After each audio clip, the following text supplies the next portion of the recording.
नमस्कार. आपल्या डोळ्यांची काळजी घेणारे डॉक्टर. मी डॉक्टर अमोल कृष्णराव वालझाडे, साई दृष्टी नेत्रालय संगमनेर. आज जागतिक दृष्टीदान दिन. मरावे परी नेत्ररूपी उरावे ही म्हण आपल्या सर्वांना प्रचलित आहेच. दृष्टीविषयक आरोग्य व अंधत्व प्रतिबंध यावर जागरूकता निर्माण व्हावी यासाठी आपण हा जागतिक दृष्टीदान दिन हा आपण साजरा करत असतो. दृष्टीदानामुळे अनेक लोकांना पुन्हा त्यांच्या आयुष्यामध्ये प्रकाश पाहण्याची संधी मिळते. WHO वर्ल्ड हेल्थ ऑर्गनायझेशन यानुसार 2.2 अब्ज लोकांमध्ये दृष्टीविषयक काही समस्या आहेत व त्यामध्ये आपण दृष्टीदानामुळे त्यांच्या आयुष्यामध्ये पुन्हा आपण प्रकाश निर्माण करू शकतो.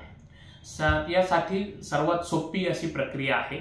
दृष्टीदानासाठी जी प्रक्रिया आहे, प्रथमतः आपण नेत्रदान संमती पत्र, आपण जिवंत असताना नेत्रदानासाठी हे संमती पत्र आपण भरू शकतो. आपल्या कोणत्याही नेत्रदान किंवा आपण जे डोळ्यांचे हॉस्पिटल म्हणतो इथे जाऊन आपण ही प्रक्रिया आपण करू शकतो.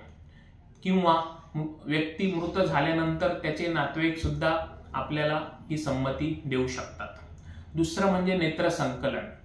मृत झाल्यानंतर व्यक्तीचे 4 ते 6 तासामध्ये नेत्र संकलन करणं गरजेचं आहे. त्यासोबत तिसरी प्रक्रिया जी आहे नेत्रबुबुळ, जे आपण नेत्रदान करणार आहोत त्याच्या नेत्रबुबुळाची तपासणी व त्यानंतर त्याची सुरक्षितता ते आपण व्यवस्थित फ्रीज करून ठेवणं गरजेचं आहे.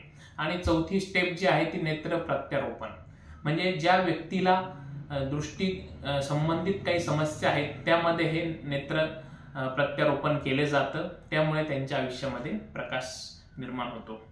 तर चला तर आजच आपण संकल्प करूया, नेत्रदान संमती पत्र भरूया व आपल्यामुळे एखाद्या व्यक्तीच्या आयुष्यामध्ये आपण त्यांना उजेड आणूया.